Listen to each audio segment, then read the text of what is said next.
Hoy lamentablemente hemos tenido que lamentar la pérdida de 124 vidas de compatriotas. Hoy estamos en 108.769 pacientes infectados por COVID-19. Como sabemos, es el día de 67 de la cuarentena y todo indica, señores y señoras, todo indica que a partir de la próxima semana pues volvemos a esta...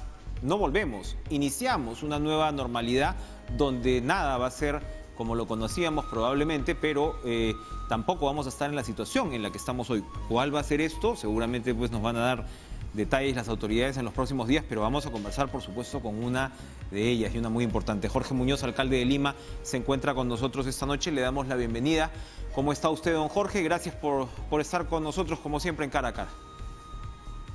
Enrique, muy buenas noches. Es un gusto poder compartir contigo y con todos tus seguidores en Cara a Cara. Y estamos a la orden para las preguntas que consideres pertinentes. Lima es la ciudad con el mayor número de infectados, como es lógico, 70.115, la gran mayoría, ¿no? Evidentemente estamos hablando de todas estas, como lo repite el ministro de Salud, con estas epidemias, ¿no? Regionales que tendrán sus propios picos y tendrán sus propios desarrollos.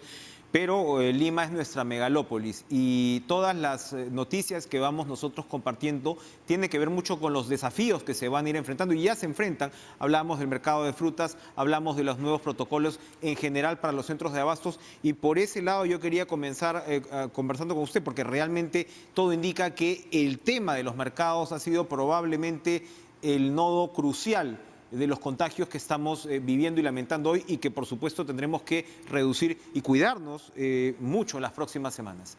¿Cómo observa usted la situación de los mercados en Lima? Sí, Enrique, fíjate, el tema territorial es el punto crucial y que hay que atacar efectivamente. Y dentro de lo territorial hay varios subtemas y uno de los subtemas es precisamente los mercados, así como el tema también del transporte y los espacios públicos en general. Pero regresando al asunto que tú planteas, efectivamente hay que ponerle un foco especial a todo tipo de acción sobre los mercados, porque es ahí donde se producen estas situaciones de contagio. Fíjate, ayer nosotros hicimos una muestra en el mercado central de Lima, de 271 puestos que hay, tomamos a 201 personas y estas muestras que fueron hechas a personal, a comerciantes que parecían sanos en la mañana cuando estábamos ahí, arrojó un 30% de contagios. Y entonces, fíjate, tuvimos que cerrar ese espacio, ahora se está haciendo una limpieza, fumigación, un reacomodo, y son situaciones muy, muy complejas sin duda, porque inclusive, como he mencionado, las personas contagiadas decían sentirse bien, eran asintomáticos, no tenían ninguna muestra del virus y no solamente trabajan ahí en una zona del cercado, sino que muchos de ellos vivían en zonas alejadas de estos puestos de trabajo, digamos, vivían en Villa El Salvador, vivían en San Juan del Lurigancho, vivían en varios lugares de la capital, entonces se movilizaban. Entonces el foco era mercados y transporte, a donde tenemos nosotros que ponerle realmente la mirada. Hay cierta expectativa, hemos podido recorrer hoy el mercado de frutas, donde se ha hecho pues un trabajo al parecer interesante. Los administradores se han puesto las pilas. En La Victoria se está reduciendo el aforo al 30%, se ha limpiado el piso pues de una manera importante, o sea, casi no se reconocía el mercado, los controles se supone que se van a también a ajustar, pero precisamente eso es lo que preocupa, porque muchas veces hablamos de un mercado quizás que se ordena hacia adentro, pero hacia afuera persiste la preocupación, alcalde, sobre todo en mercados grandes como de los que estamos hablando. Sin duda, fíjate, una de las muestras que se han hecho en los últimos días que han sido satisfactorias o una muestra positiva en el sentido de que no se encontró coronavirus, se dio en Tacna, en un mercado cuyo alrededor no tenía en absoluto ni un solo ambulante. Entonces, eso es muy valioso lo que tú acabas de decir. Hay que hacer un trabajo no solamente al interior de los mercados, sino en la parte externa. Ahora, por ejemplo, nos encontramos abocados en buscar la solución para la parada. En estos días hemos tenido reuniones con el alcalde de Santa Anita, que es el lugar donde debería ir esta parada, lo que es la famosa Tierra Prometida, también nos hemos reunido con el alcalde de La Victoria y estamos buscando una solución porque esa parte externa es una parte muy compleja y sobre todo una zona donde hemos vuelto a comprobar que existe la presencia del virus. Ahora, Santa Anita se opone al traslado de los comerciantes. ¿Cómo va a salir de este lío? Mira, estamos en un proceso de conversación, de ver avances. Ayer hemos tenido una larguísima reunión donde hemos discutido varios puntos y siempre buscando la mejor solución. Lamentablemente no hemos encontrado la apertura de mente y de corazón de parte del alcalde de Santa Anita. Yo creo que en estos días de reflexión que nos hemos puesto a trabajar también con los equipos técnicos, estoy seguro que vamos a poder tener un resultado positivo. Pero también tenemos que hay una visión de Estado, estamos involucrados con el Premier, con varios ministros, los alcaldes mencionados, para la toma de una decisión que no debe estar pasando del día lunes. Nos habíamos propuesto generar una decisión el lunes pasado, lamentablemente no se logró, se dio un plazo adicional para conversaciones entre los alcaldes, para trabajo entre los grupos técnicos, y digamos el día final tiene que ser el lunes y tomar una decisión.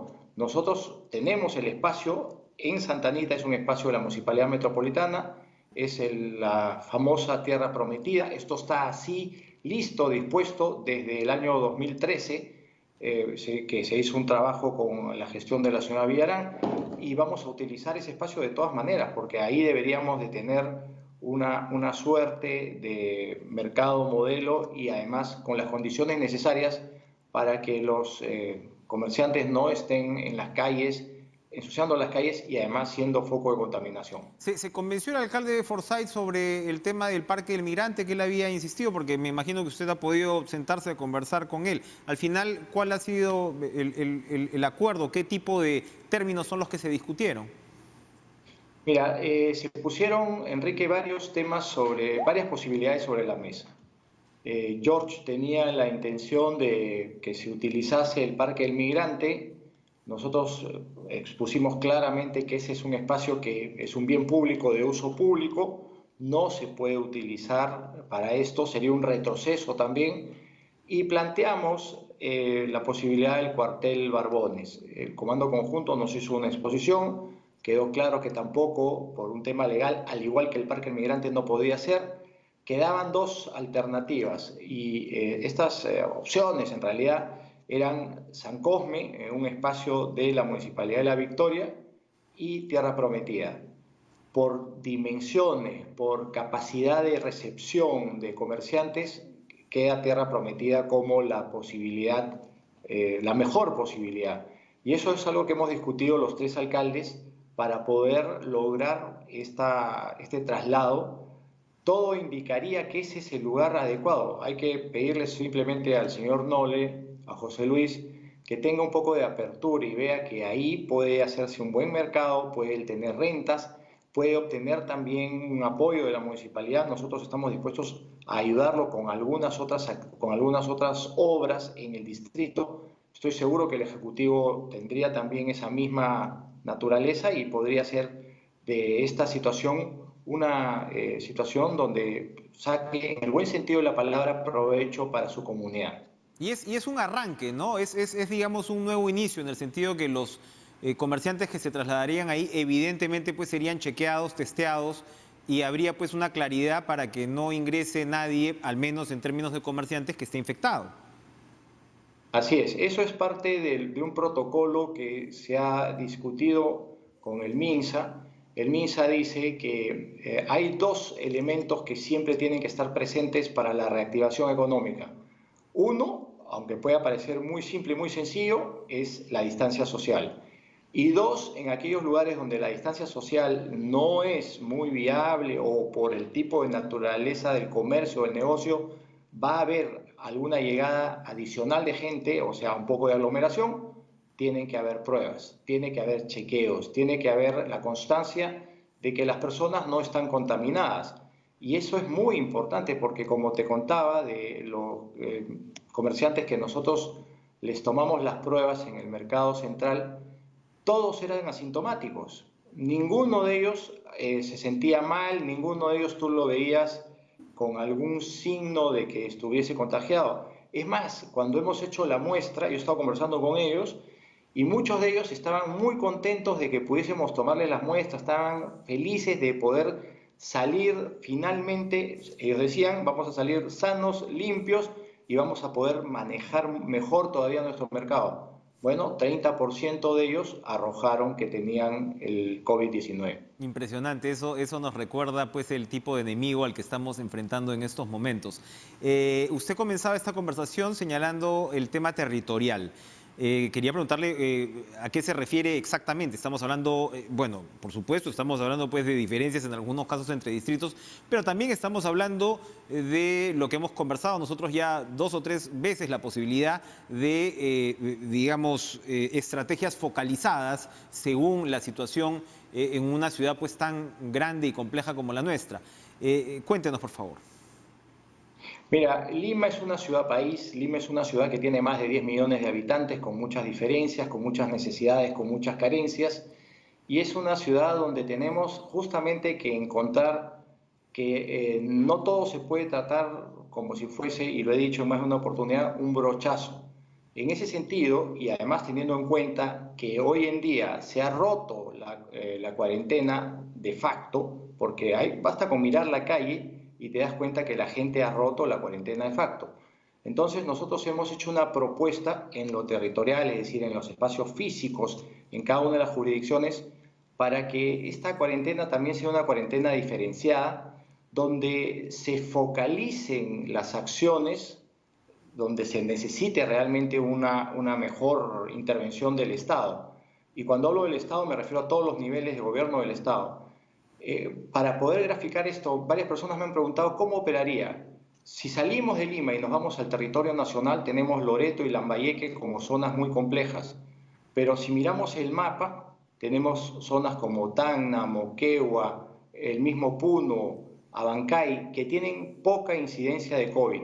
Entonces, ahí en ese espacio se está haciendo una diferenciación, se le está poniendo más el foco a las zonas críticas, a las zonas calientes como son Loreto y Lambayeque. Lo mismo tenemos que hacer ya en este espacio, en esta ciudad que he dicho es una ciudad país.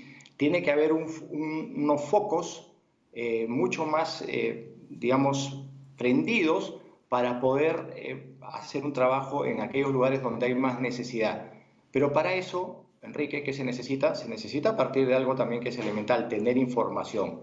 Por eso es que nosotros presentamos el día 8 de mayo un manifiesto al Ejecutivo que ha sido bien recibido y eso nos permitió estar el día de ayer en el Consejo de Ministros haciendo una exposición de lo que consideramos puede ser un trabajo complementario, un trabajo que va de la mano con el Ejecutivo para poder hacer más efectiva la situación hasta la fecha. Estamos entrando prácticamente en los 70 días, día 67 hoy, y todavía vemos que hay cosas que se tienen que mejorar y cosas que se tienen que hacer, pero todos con un criterio unívoco, porque estamos en el mismo barco. Yo he escuchado algunas voces disonantes en los últimos días. Eso no le hace bien al país. Eso no es lo que queremos. Eso no es lo que necesitamos. Lo que necesitamos es tener claridad, pero también que cuando alguien diga algo, proponga cosas. Por eso que nosotros llevamos propuestas concretas al Ejecutivo para que desde una perspectiva territorial, es decir, la que le corresponde a los alcaldes, se pueda hacer un trabajo mucho mejor en las zonas que tienen más COVID-19.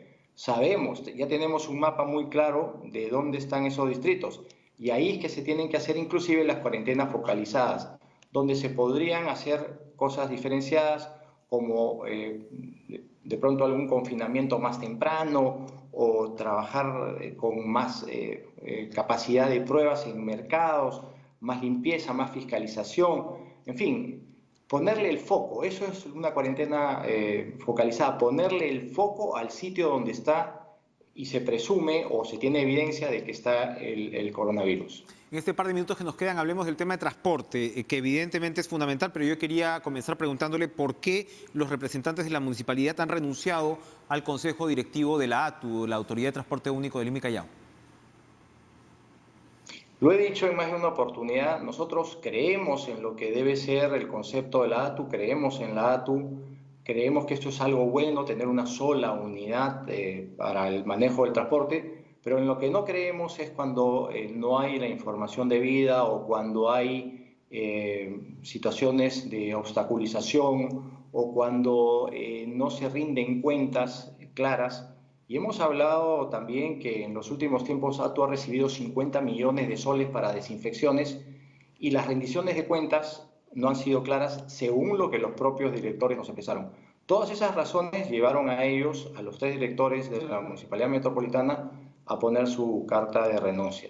Sin perjuicio de eso, y como yo soy una persona concertadora, ayer que estuve en el Consejo de Ministros, estamos buscando alguna solución. El día de mañana voy a tener una reunión con el ministro de Transportes, con un asesor de la PCM también, para buscar soluciones y que estas cosas progresen, pero que progresen siempre dentro del marco de la ley y con la transparencia y la honestidad del caso. Para terminar, entonces, ¿cuáles son las ideas fuerza de su parte con respecto al transporte público, que como sabemos es después de los mercados o con los mercados, como usted lo señalaba antes, el gran centro pues, de riesgo, el gran eje de riesgo en esta situación? Lo hemos planteado en el manifiesto que te mencioné que hemos presentado al Ejecutivo, pero tiene fórmulas que son muy simples y muy sencillas que se están aplicando a nivel internacional también. Hoy hablaba con el alcalde de Madrid y me contaba que estaban aplicando muchas de estas fórmulas que nosotros hemos planteado. Lo he conversado también con la alcaldesa de Bogotá, con Claudia López, y lo que es fundamental en ambos casos es en tener una carga de pasajeros que permita efectivamente el distanciamiento social. Colombia está cargando pasajeros en sus buses al máximo del 35%. Nosotros tenemos hoy una obligación al 50%, Madrid también, pero nuestra propuesta es que esto vaya al 40% de la carga de pasajeros. Evidentemente que esto genera algunos impactos. Por ejemplo, el impacto más inmediato es que algunas personas se van a quedar haciendo la cola o esperando para poder ingresar a los buses porque no se tiene una cantidad infinita de buses. Entonces es ahí donde tenemos nosotros que buscar generar horarios diferenciados también, eso es parte de una propuesta que hemos hecho para los trabajos, para hacer que los trabajos no coincidan en el mismo horario, todas las mañanas a la misma hora y todas las salidas en la tarde a la misma hora, porque es ahí donde se concentra la mayor cantidad de pasajeros. Eso ya de alguna manera está en la mente del Ejecutivo y ha comenzado a generar algunas normas que van a permitir el teletrabajo, pero está funcionalmente dispuesto más hacia lo privado que hacia lo público. Nuestra incidencia es más hacia lo público que a lo privado, pero también hacer una combinación para que las personas puedan diferenciarse en horarios de ir al trabajo o promover el teletrabajo en nuestras casas. Eso es importantísimo. Pero también hemos propuesto, Enrique, la construcción de ciclovías temporales. Hoy, cuando uno va por Wilson-Tacna, en ese eje, Wilson-Tacna, Pizarro, ya en Rímac, hemos hecho una ciclovía con separadores de llantas, con toda la señalización necesaria. Estas ciclovías las podíamos nosotros habilitar los días sábados y domingos. Bueno, ahora las hemos habilitado todos los días, ya están funcionando, hay mucha gente que se desplaza y espero que cuando regresemos a la normalidad, a la nueva normalidad que le llaman algunos, esta sea una manera también de trasladarse para aquellos que pueden montar bicicleta, no es para todos, y sobre todo para aquellos que están dispuestos a hacer viajes que no son muy largos, pero que aprovechando la característica de la ciudad, nuestra ciudad es una ciudad muy plana en muchas zonas, no en todas diría yo, pero en muchas zonas sí, y entonces hay que aprovechar el uso de la bicicleta como un vehículo amigable, un vehículo que también nos permite tener el distanciamiento social y un vehículo saludable. Entre otras cosas son los temas que hemos planteado nosotros, pero fíjate que si es que se baja la carga de pasajeros, también hemos dicho que tiene que haber una subvención del Estado Nacional para poder sostener todos los modelos que existen en este momento. Metropolitano, alimentadores, corredores, funcionan con puntos de equilibrio y si tú les bajas la carga, es evidente que va a haber una afectación a ese punto de equilibrio. Efectivamente, y ya había problemas previamente. Jorge Muñoz, alcalde de esta ciudad país, muchas gracias por estar con nosotros esta noche. Muchas gracias, Enrique. Siempre es un gusto poder estar contigo y estar con tus seguidores, que son personas muy fieles a tu programa. Muchas gracias a usted. Buenas noches. Vamos a ir a una pausa. Y bueno, la reforma política, el Congreso, se va a entender con el Ejecutivo, no se va a entender cómo va a ser nuestro 2021, el año del Bicentenario, no nos olvidemos del Bicentenario. ¿Cómo van a ser las próximas elecciones? Vamos a conversar con Fernando Tuesta, no se mueva.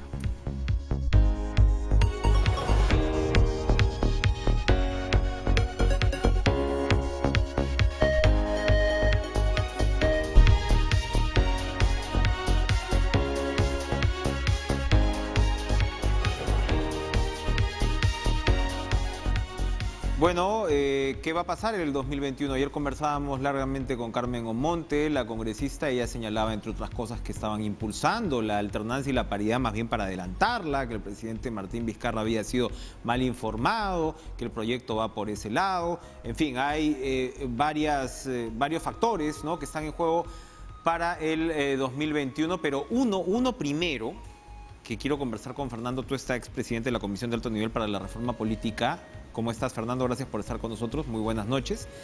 Lo primero que quería preguntarle era, usted había introducido en medio de esta situación tan compleja esta propuesta de irnos a una sola vuelta, que sonaba pues provocadora y muy interesante, por los argumentos además que usted expuso. Y anoche hay congresistas, ¿no?, que nos estaban señalando, la señora Omonte me parece que lo dijo también ayer, de esta propuesta de irse a una primera vuelta, o mejor dicho, mínimo 40%. Si saca 40% el candidato puntero, se lleva la presidencia ya sin la necesidad de 50 pues más uno. ¿Sería suficiente en su perspectiva un cambio de regla de juego así? ¿Sería práctico? ¿Sería posible? Creo que tenemos entradas distintas. Para mí el tema es una solución al tema grave de hacer elecciones todavía en un periodo sumamente riesgoso para la salud de la población. En consecuencia, yo lo que he planteado es que si se convoca para elecciones internas, primarias, primera y segunda vuelta, estamos delante de una movilización de aproximadamente 77 millones de personas, ¿no? Son en realidad 25 millones el padrón, pero movilizadas 3 veces son 75 millones, más en las elecciones internas que tienen más de 1 millón de militantes, más los funcionarios y trabajadores. Entonces, para mí, ¿cómo debemos enfrentar esto? Y hemos señalado que las elecciones primarias se pueden suspender hasta el 2022 junto con las regionales y municipales. Hemos señalado que las internas deben ser a través de Internet, voto electrónico no presencial, y recién allí, en consecuencia, podemos ir a una elección en una sola vuelta. Por lo tanto, el tema no es la elección en una o dos vueltas, sino de qué manera enfrentamos el riesgo aún de la pandemia. Y se ha querido, o se ha intentado discutir, creo siempre, y ese es el gran problema, de manera parcial. Pero lleguemos al tema de este tipo de elecciones. Las elecciones no son un fin en sí mismo, son un medio para acceder al poder. Y hemos también reiteradamente señalado que ese poder debe entregarse el 28 de julio del año 2021 bajo ciertas condiciones. Las condiciones es conseguir la mayor participación ciudadana, conseguir la mayor garantía de salud y en consecuencia de vida para los electores y reforma política. En consecuencia, decimos, bueno, ¿se puede hacer elecciones en una sola vuelta? Sí. Quien diga que no, por una serie de razones políticas, la repregunta es, entonces, ¿quieren hacer elecciones en 2 vueltas? Arriesgando a los ciudadanos 2 veces. Ese es el punto. No, pero quiero responder, sin embargo, a tu pregunta. El balotaje segunda vuelta no es un sistema que lo tienen todos los países. Es más, el Perú hasta 1980, desde el inicio de la República, siempre eligió a sus presidentes quien tenía mayoría de votos, hasta 1980. Resulta que en el Perú, junto con muchos países de América Latina, importan el modelo francés de manera equivocada, porque los franceses tienen 2 vueltas para elegir al presidente, que además el presidente francés no tiene las prerrogativas de los presidentes en América, y después, un mes después, viene la elección de la Asamblea Nacional, Enrique, también con 2 vueltas. Entonces, un modelo que busca acotar el número de partidos, dar alta votación al presidente, ¿no? Y que el presidente no tenga un partido con una pequeña bancada. La importación en América Latina ha traído fracasos de ese objetivo. Entonces, para mí, pasar de la segunda a una sola vuelta tiene que ver también con eso. Y si es que se quiere, solamente para el 2021. Pero es necesario dar cuenta de esto. Lo que están planteando algunos congresistas no es pasar a un sistema de una sola vuelta, sino simplemente rebajar la valla de 50 a 40. Y si es que no se llega a 40, se irá una segunda vuelta, ¿no? Y si la diferencia es de 10%. Esto es una copia del sistema argentino, que también lo tiene Nicaragua y también lo tiene con variaciones Ecuador. Algunos países como esto para evitar la segunda vuelta. En mi propuesta no se trata de evitar ninguna otra vuelta, simplemente que exista una sola vuelta.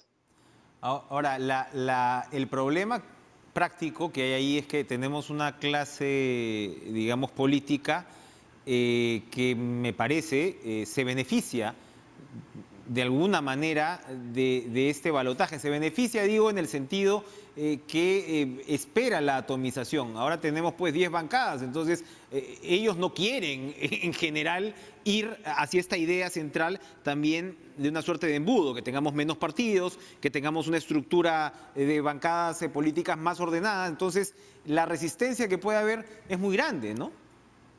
Pero nuevamente, el tema es que no se ha importado en general el sistema francés. El sistema francés te convoca en 2 meses 4 veces a todo el electorado. El Perú no resiste eso. No, pues. Pero para empezar, entre una elección y otra hay apenas 2 semanas en la presidencial y en la parlamentaria también, y entre presidencial y parlamentaria 1 mes. Eso acá es imposible. Pero además, el sistema de una sola vuelta, Enrique, muchas veces tratan de compararlo y decir, miren, pero en primera vuelta el año 2016 ganó Keiko, ¿no? Hubiera ganado en una sola vuelta. O en el 2011 hubiera ganado también Ollantumala en primera vuelta. Y comienzan a especular, cosa que es un gran error. ¿Por qué? Por una sencilla razón. Porque los electores se comportan de manera distinta si tienen un sistema adelante de 2 vueltas que de una sola vuelta. Para empezar, el elector lo piensa mucho, porque tiene una sola bala. Y en segundo lugar, los propios partidos.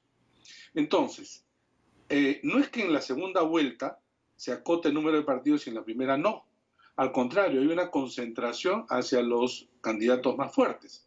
La última vez que hubo una elección en una sola vuelta fue en 1980.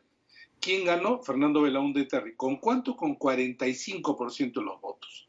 Es más, según la data de elecciones en América Latina desde 1978 a la actualidad, de 102 casos de segunda vuelta, el promedio que quien gana en primera vuelta, ¿no?, es 42%. Y en cambio, el promedio de quien gana en una sola vuelta es casi el 50%. O sea, hay una mayor concentración hacia arriba. Entonces, el temor que se esgrimen, y por eso refutan, digamos, lo que yo propongo diciendo, y si hay candidato o presidente que está por encima del 30%, y si hay menos del 20%, es decir, se plantean en realidad modelos en función de si probablemente habría un presidente que gane, dice, con poco. Y acá hay un problema porque eso lo relacionan con la legitimidad. Mal manera de asociarlo. ¿Por qué? Porque la legitimidad en elecciones está asociado también a las reglas de juego que son parte de la legalidad. Si las reglas de juego son aceptadas por todos, entonces si es que se gana simplemente por mayoría simple, se gana. Es como cualquier juego, digamos el fútbol. Si tú ganas por 1-0, Es igual que si tú ganaras por 7-0, siempre es mejor ganar por 7-0, pero de repente el partido de 1-0, a nosotros que nos gusta tanto el fútbol, puede ser un partido muy competitivo entre dos equipos. Y no necesariamente es que quien gana no sea tan bueno. Y en el otro lado, no quiere decir que necesariamente sea el mejor, sino probablemente los otros candidatos no sean los adecuados, ¿no? Entonces, acá hay mucho por discutir, pero también es cierto que y reconozco que planteamientos de esta naturaleza, bueno, trastocan mucho. Y el Parlamento no creo que está llevando la discusión de forma nuevamente integral. Porque al decir que esto no lo quieren, mi pregunta es, ¿cómo lo quieren? Dos vueltas. Ustedes creen, los televidentes, exponer al elector dos veces en la mayor movilización ciudadana que pueda tener una sociedad, meter en locales, 5.000 locales en todo el Perú, en corto tiempo, la posibilidad de rebrote también sería alta. Y que sea responsable, hay que responder a la pregunta, ¿qué hacemos con las elecciones aún en medio de la pandemia? Esa es la pregunta. Sí, recordar solamente además que la historia, efectivamente, de las segundas vueltas en el Perú es muy, muy breve, porque tú señalas el año 80, pero en el 85 Frejolito se retiró, pues, o sea, descartó la posibilidad de ir a una segunda vuelta y al final, en la práctica, fue solo una, ¿no? Y García se la llevó en esa ocasión. ¿Cuáles son las otras? El Congreso tiene hasta el 15 de julio para aprobar las reformas, se supone. ¿Cuáles son los puntos principales, más allá de lo que acabamos de discutir, que el Parlamento tendría que tomar en cuenta? No, Enrique, hasta el 15 de julio tiene el presidente la posibilidad de convocar elecciones. Ok. Pero hace poco, el propio Parlamento aprobó una norma señalando que puede reformar y puede modificar la regla de juego 6 meses antes. Esto quiere decir más o menos hasta fines de septiembre. Ok. Pero el Parlamento haría muy mal en retrasar, digamos, las decisiones, porque los órganos electorales en este momento penden, digamos, del hilo que les coloca el Congreso, porque tienen que planear, tienen que planificar. Vamos a tener una sola vuelta, vamos a tener dos vueltas, vamos a tener primarias, vamos a tener elecciones internas. ¿De qué manera? Son respuestas que han quedado en el aire y no se está discutiendo de manera ordenada. A cada semana, en cada semana encontramos nuevos proyectos, Enrique.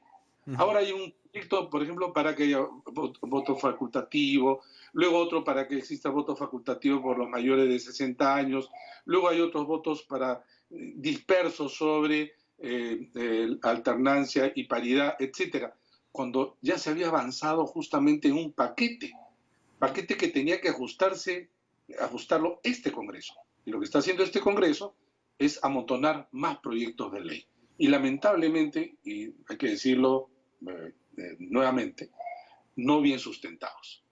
Peor aún, en la sustentación y la exposición de motivos es como si no existiera el paquete de medidas normativas que se presentó el año pasado. Es más, no dan cuenta que ya 4 son leyes vigentes y que tienen que hacer algo con ellas, porque de lo contrario, pues vamos a tener, por ejemplo, elecciones primarias distorsionadas, porque así hizo el Parlamento anterior, por solamente señalar un solo ejemplo. Esta, digamos, dispersión, este desorden, para finalizar esta parte, ¿a quién le corresponde enmendar el rumbo? ¿Esto es al presidente del Parlamento? Porque tampoco, o sea, vemos que el presidente del Parlamento en otros temas, ¿no? O sea, al principio parecía que no estaba de acuerdo con lo de las AFPs y luego estaba de acuerdo con las AFPs.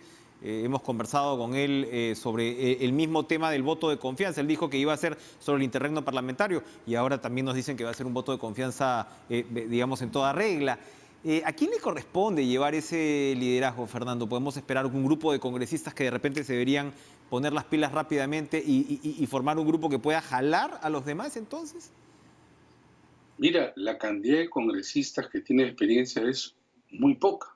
Es bien bajo el porcentaje. Hay que acordarse que además se permitió ciertamente la reelección en esta oportunidad pero salieron a la religión muy pocos, ¿no? Muy pocos tienen experiencia y otros pueden tener muy buena voluntad, pero la verdad que estamos escasos de liderazgos fuertes ahora en el Parlamento, pero allí está también sociedad civil para presionar en el buen sentido del término, los medios de comunicación, porque, y hay que decir por lo menos por dónde se ven a derrumbar las cosas. Y una de las cosas que hay que decir claramente es que así como van, lo único que estamos logrando es que se posterguen las decisiones y en el momento límite se puede decidir mal. Y eso no se va a ver los efectos ahora, se va a ver a fin de año, el próximo año, en términos procedimentales, en términos ya de resultados, va a ser un quinquenio después que nos estaremos lamentando. Porque acuérdate, Enrique, que el tema de la reforma y todo este tema que ha sido un punto de agenda nacional por mucho tiempo, ¿qué cosa es lo que tenía como objetivo? Que el 2021, además año simbólico por el centenario, debiéramos de tener o encaminar por lo menos a una mejor representación. Porque no hay nada que nos indique que el 2021, si no se cambian bien las reglas de juego, lo que vamos a tener es más de lo mismo. Y en el Perú, que ya tiene una política retrasada en función de la calidad que debe ofrecer, más de lo mismo es peor. Es realmente preocupante el escenario que nos pintas y ojalá pues el Congreso se tome en serio precisamente esta, sobre todo yo diría, esta focalización de la agenda y tener un rumbo claro para, como dices, cambiar las reglas de juego con miras a un mejor sistema político. Gracias, Fernando, tú estás por acompañarnos esta noche. Y bueno, los Humala celebran, no celebran, la justicia brasileña les ha dado un fallo peculiar, les ha otorgado un fallo peculiar, es que ellos puedan acceder a todos los testimonios de los colaboradores brasileños en lo que respecta a sus casos, ¿no? El fiscal Rafael Vela ha dicho que esto es irrelevante, no lo sabemos, vamos a conversar con el abogado de la expareja presidencial, como se le conocía, Julio César Espinosa, no se va.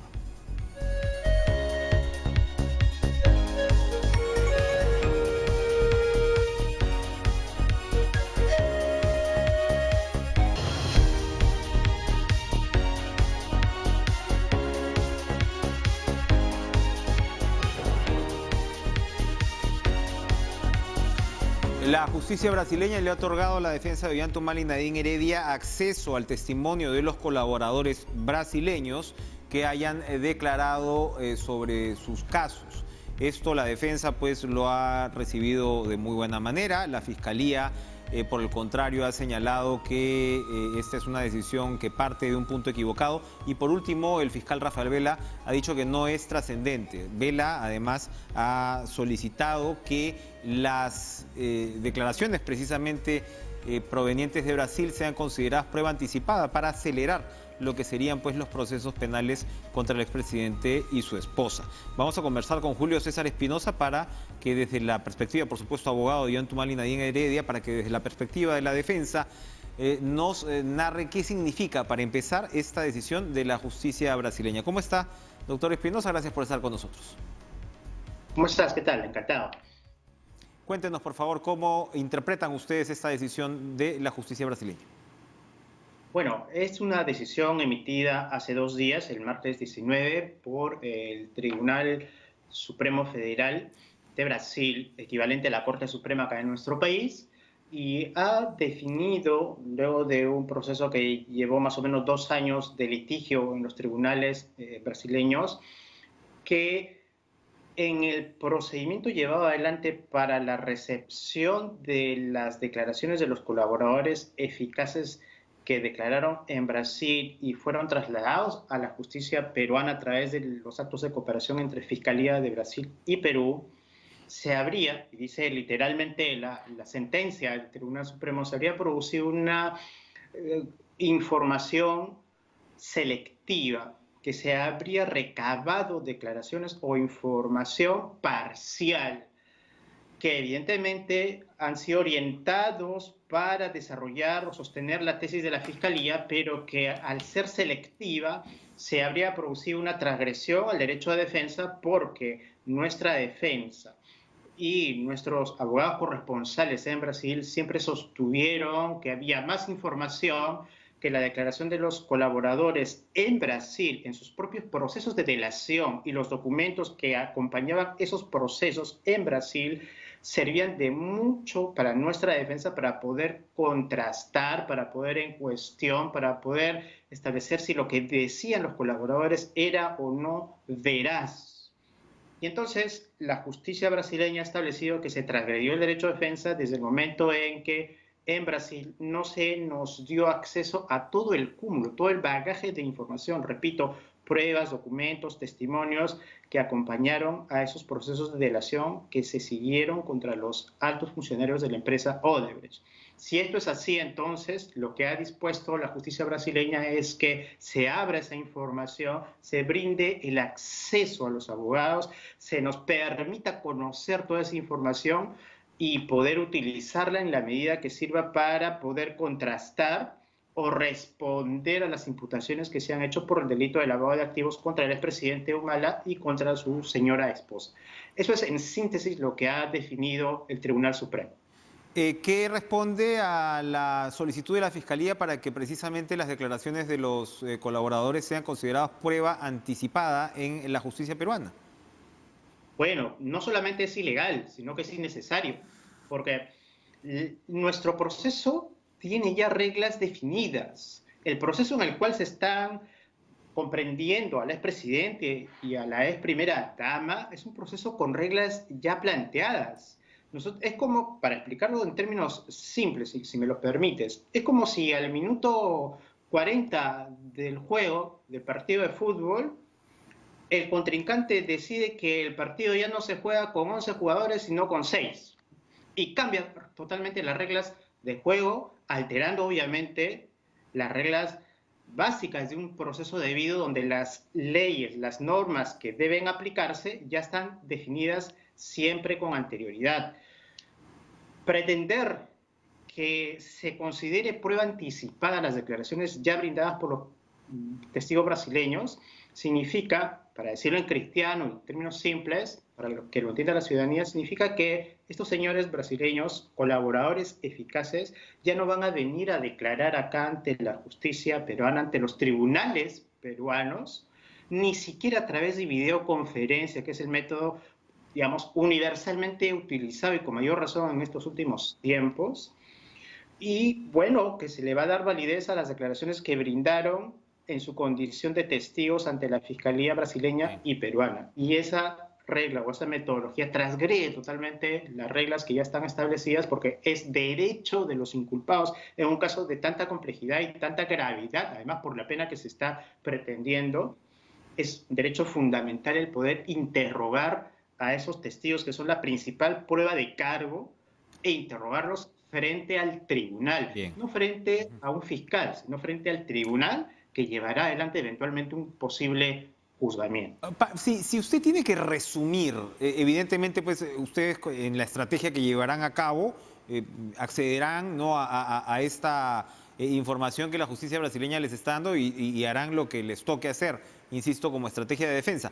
Pero si tiene que resumir, ¿cuáles son los puntos que usted desde ya encuentra, digamos, valiosos para la estrategia de la defensa y que puedan confirmarlo precisamente con lo que la justicia brasileña les está otorgando? ¿Dónde encuentra sobre todo los puntos más complicados en lo que ha sido la parte pues, de las acusaciones y las investigaciones de la Fiscalía?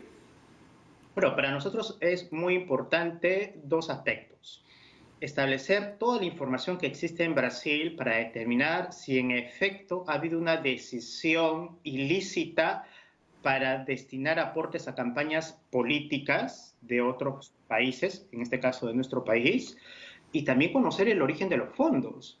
No es una cuestión definitiva, no es una cuestión zanjada, no es una cuestión que haya sido resuelta de manera definitiva en Brasil, que el origen de los fondos sea ilícito.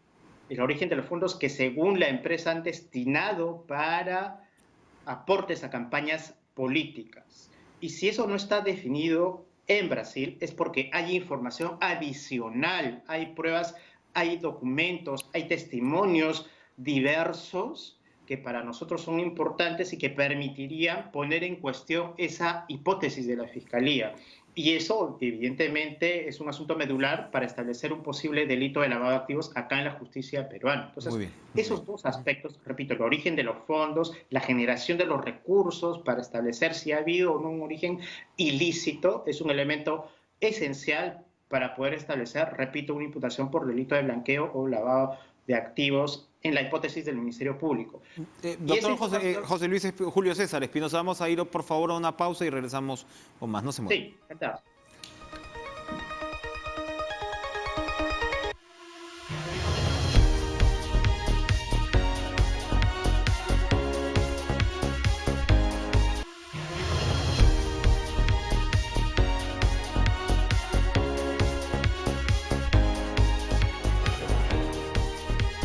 El colega César Romero de la República tuitea que Jorge Barata recibió compensación de $8,5 millones por parte de Odebrecht por ser delator premiado. Seguramente esa será información también que procese la defensa de Ollanta. Doctor Julio César Espinosa, Nadine Heredia no solamente enfrenta pues el caso de la campaña, el caso Lavajato, en términos de la entrega de dinero. Usted nos ha explicado cuál sería pues lo que ustedes pretenden resolver en torno a la ilegalidad de los fondos. El caso Interoceánica, hay un pedido de prisión preventiva que está pendiente. ¿Cómo se está desarrollando este asunto pues en estos momentos? Evidentemente todo está suspendido, pero ¿cuándo se espera que se defina? Bueno, en realidad quedó suspendido por todo el momento actual y las circunstancias que vivimos. Entendemos nosotros que el requerimiento de prisión que planteó la fiscal Mori deberá retomarse una vez que se normalice la actividad a nivel del Poder Judicial. Sin embargo, lo que sí es más o menos ya cada vez más evidente, no solamente que esa medida era innecesaria en su momento, sino a la luz de todos los últimos acontecimientos, esa medida resulta absolutamente desproporcionada, absolutamente ilegítima, sobre todo porque la señora Heredia, desde un primer inicio y durante todos estos largos 3 años de proceso que ella ha sido sometida, ha demostrado de manera absolutamente incuestionable su total sujeción a las autoridades y al proceso penal y en general las investigaciones o las citaciones que ella ha tenido de todos los frentes. Así es que inclusive nosotros esperamos que la fiscal Mori, una vez que se reanudan todas estas actividades, se retracte del pedido de prisión porque evidentemente ya es innecesario y no tiene sentido insistir en una medida que carecía absolutamente, fundamentalmente, de razonabilidad, de proporcionalidad. Entonces, eso esperamos que ocurra. Pero, si me permites, lo que dijiste hace un momento es muy importante. Esta noticia que ha trascendido y difundida, entre otros, por el periodista Romero, ya en medios nacionales, replicando lo que ha ocurrido en Brasil. La noticia es importante porque se da cuenta de que a nivel de los tribunales brasileños también ya se ha conocido oficialmente que la empresa Odebrecht financió o subvencionó a los funcionarios de su empresa para que declaren como colaboradores eficaces. Es decir, han declarado incriminando a diversas personas y entre ellos a nuestros patrocinados, al presidente Humala, a su señora, luego de haber recibido una serie de compensaciones económicas de altas sumas de dinero, lo que evidentemente afecta la neutralidad, la espontaneidad, la objetividad que debería tener un testigo de declarar con la verdad y sin ningún interés de por medio, ¿no? Si han declarado sobre la base de una prebenda que han recibido, de un beneficio, evidentemente sus testimonios tienen que ser severamente cuestionados y esperamos que se permita realizar ello durante el proceso que se está llevando acá adelante en nuestro país. Ahora, pero ustedes, doctor Espinosa, para terminar rápidamente, en todo momento ustedes han señalado que no se recibió el dinero para la campaña. Ahora nos están diciendo que, en fin, que lo que hay que ver es el origen de los fondos. ¿Esto cambiaría? ¿Esto sería una aceptación de parte de Humala y Nadine Heredia de haber recibido los $3 millones para la campaña? No, en modo alguno. La tesis que siempre se ha sostenido y que nunca se ha cambiado hasta este momento es que ese hecho no se ha producido. pero definitivamente tenemos también que Bien. atacar la hipótesis de la Fiscalía y a eso apunta estos elementos que se están produciendo en estos momentos tanto en la justicia brasileña a nivel del Bien. Ministerio Público como del Tribunal Supremo. Ok, se nos terminó el tiempo. Muchas gracias, doctor Espinosa, por estar con nosotros esta noche. Muchas gracias a ustedes por acompañarnos. Sigan con Reportaje al Perú y nos vemos mañana viernes en Cara a Cara. Adiós.